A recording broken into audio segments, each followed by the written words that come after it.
Yo guys, today we're gonna be fixing this horrible looking bumper sag. Yeah, right there by the headlight, underneath the headlight. What the heck? And what is this? Oh my lord. Ever since I got this new front bumper, it's just been giving me a lot of headaches. For a while I was driving around thinking I was looking cool and whatnot until about a month or two later, a friend of mine told me that my whole bumper was caving in when I'm driving on the highway. It may not seem like a big deal to most of you, but when you post a picture on Instagram, those Instagrammers, man, they're just super picky, and it's gotten to me. I gotta do something about it. It doesn't seem like much, but the idea is that the bumper is hanging really low and I just need to lift it up like this. See how much of a difference that does? No support, with support. No support, with support. See how with no support, it kind of bulges out right here? So with support, it kind of tucks the bumper in and it closes the gap a little bit. Even underneath the headlight and right here underneath the hood, if I lift it up, looks a lot better, right? Support, no support.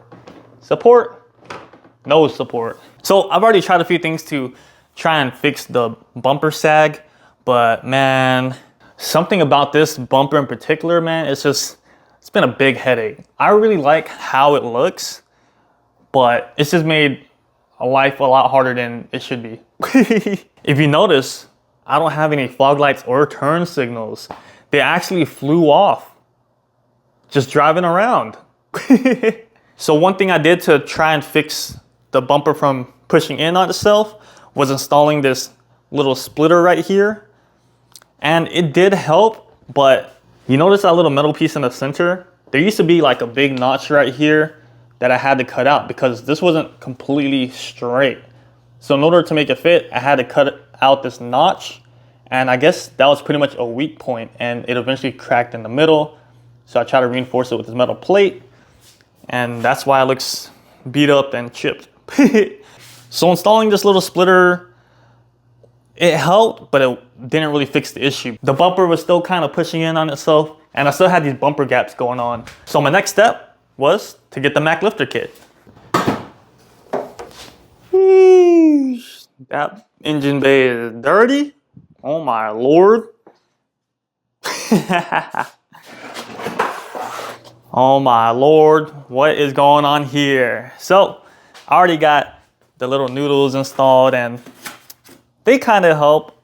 I mean, they support the bumper, but it's not really holding it up. It's just putting more of a brace behind the bumper and it looks so ghetto. And on the side, you can see I got the Mac lifter brackets right here for the bumpers, and they do help a lot. They do hold the bumper in place, but that's not enough to hold the bumper up correctly because this crash bar is supposed to have a styrofoam piece that helps kind of hold the bumper up. But then again, it is a common issue for the front bumper to sag on the 5th gen Prelude. Also, it doesn't help that this bumper is super wobbly.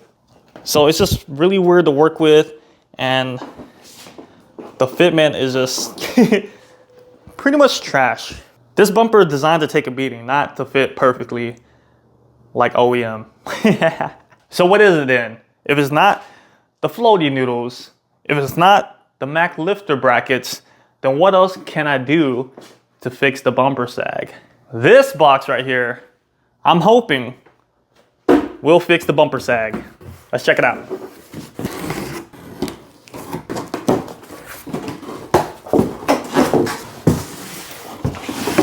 Oh yeah.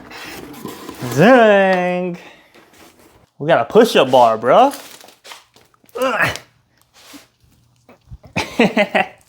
Check it out, guys. This is a custom front crash bar for the 5th gen Prelude. Oh yeah.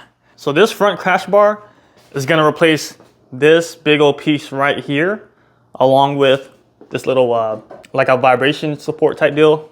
But there's quite a few benefits to running this front bar versus the OEM bar. The new bar is gonna stick out further than this OEM bar. So imagine this noodle being the styrofoam piece that I'm missing, right? The new bar is pretty much gonna come out as far as the styrofoam piece right here. And it's gonna open up all of this for like a super large intercooler. Maybe if I wanna move my AC condenser more forward, or if I want a tucked radiator, I can place it right here as well. It gives me a lot of options. What was really cool is that since this is a custom bar, there was a lot of options. I was able to add these pucks right here. These are pretty much just provisions so I could screw in a bracket to hold an intercooler or something. You'll notice these right here, I'm gonna have to retain this upper piece right here. This is to help align the headlights, hold into place, also hold the bumper in place. Is it for the headlights? I don't know, I'm just kind of just making stuff up. But yeah, this piece is for the bumper for sure. He even provided hardware too. You know it's a good product when they give you hardware. Shout out to Charlie, owner of Dori Oku. You see his logo right there? Nice, nice, nice. We'll just act like it was easy to take out. I just realized why this has bumper sag issues. There's only 2 bolts holding it in. I would have thought there'd be a third one like right here to help hold it up, you know? Or, I don't know. Yeah, I guess 2 bolts on each side is not enough. Well, I only have 1 bolt on each side, but still, the bumper sag was still an issue, even with 2 bolts on each side. Dang, yeah, with one hand, this thing is heavy. Oh. Oh, check it out. This big old bulky thing is getting replaced with this much simple tubular reinforced bumper.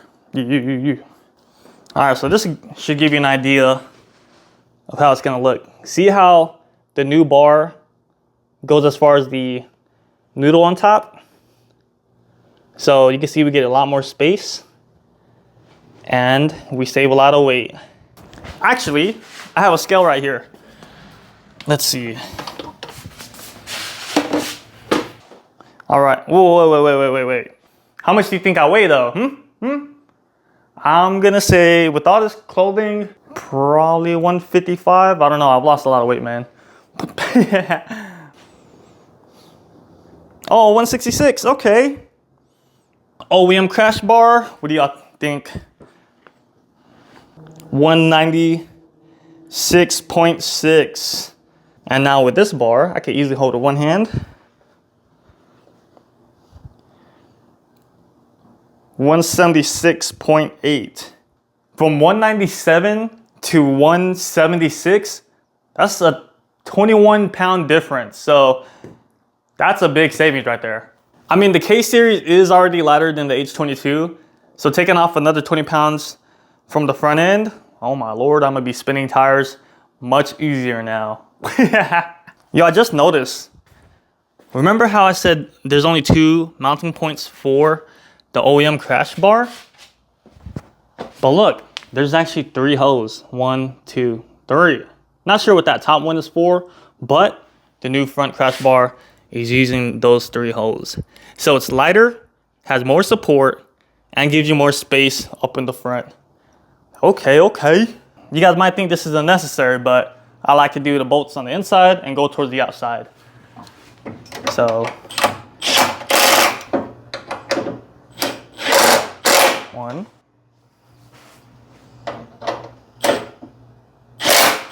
2, 3, 4, and then the outside. 5, 6. Check it out. Dang, look at all that extra space. All of these new parts, man, we're just deleting so much or creating more room. Just like with the K-swap, now we got all of this extra space to work with. Yeah. Now we got this new front crash bar. We got this extra space right here. Okay. Oh yeah, and I gotta install that little thing for the bumper support. Let me get that real quick. This really helps show where the OEM crash bar was lined up at and how much further the new bar goes out. Pretty cool. Not gonna lie, I kind of wish that the bar had like an extension to mount this corner piece right here. And plus to kind of support the corner of the front bumper as well. But I mean, this should help out a lot. So we'll see. I really hope that this fixes the bumper sag issue, because I'm tired of this fitment looking like trash.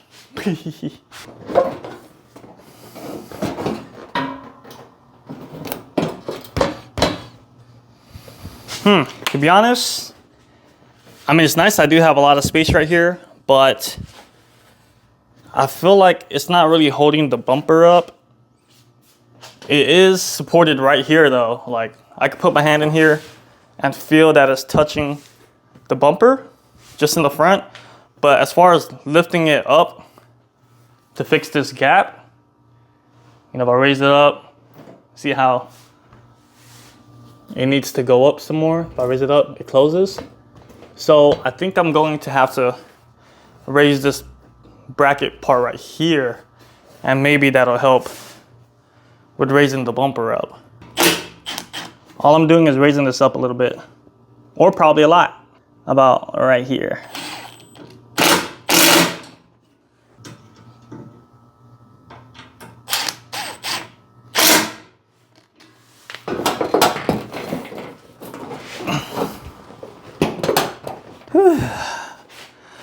All right, well, it looks like the crash bar didn't really help with the bumper sag, but we did free up a lot of space behind the bumper, and it looks like the only way I can really fix this bumper sag is by adjusting the Mac lifter kit. Right now I got it clamped on with the clamp right here, but yeah, in order to close this gap up, I'm gonna have to make adjustments back here on this bracket, on both brackets on both sides.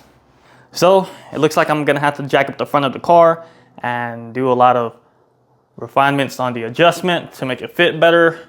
But hey, still love the new crash bar. Huge shout out to Charlie Dory Oku. I'm always happy for a company to make parts for the 5th gen Prelude. But that's all I got for you guys today. I'm pretty tired and don't feel like working on the car anymore, so I'm gonna take a break, and I'll see y'all next time. Yeah.